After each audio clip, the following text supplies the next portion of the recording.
Russian protests over the weekend demonstrate. Well, actually, before I give the commentary, because I have a lot to say about this particular story, but before I give my commentary, let me just give you the background of what happened. Thousands of demonstrators protested in a series of protests across Russia. The organizer, Aleska Navalny, was detained. He is one of the leaders of the opposition to Vladimir Putin. Now, the protests themselves were not in opposition to Vladimir Putin per se. They were in opposition to corruption in the government. But still, there was a crackdown on the protests. Nowlin was detained, and he's been sentenced to 30 days in prison because he went outside of the parameters of what the Russian government approved for their protests. For example, the Russian government said protest over here. He said, no, we're going to protest over there. And because of that, he was arrested, detained, and then sentenced to 30 days in prison. Now, back to the fact that this is not a direct protest against Vladimir Putin, but rather this is a protest against corruption in the government.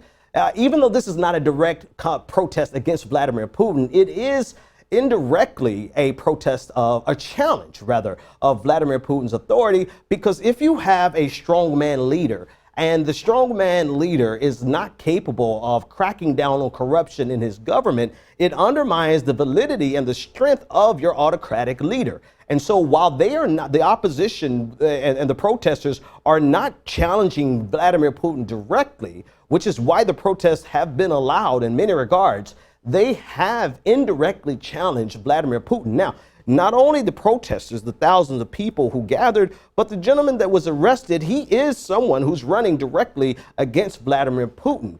Well, at least he wants to run against Vladimir Putin, but since he was been charged with a felony, and now in Russia, anyone conveniently with the felony can no longer seek higher office, he's no longer capable of running against Vladimir Putin.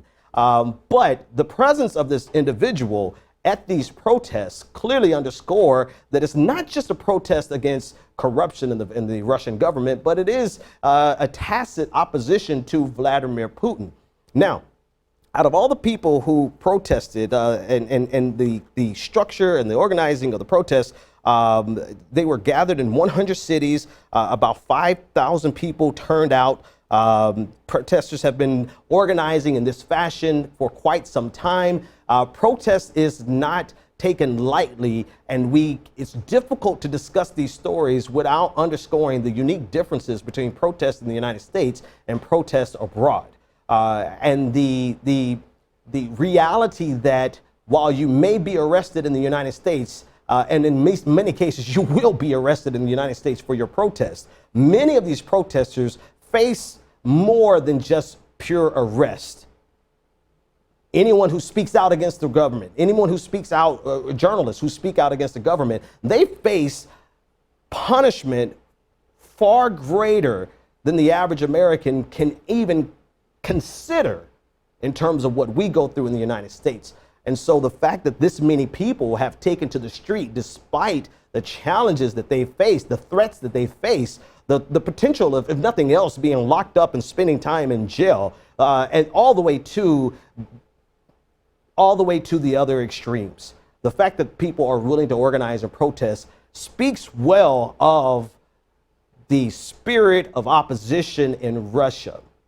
And the reason I cast it in that context is, regardless of who you prefer in any government, regardless of who you think is the best for that government, the best thing for any government is the presence of an opposition.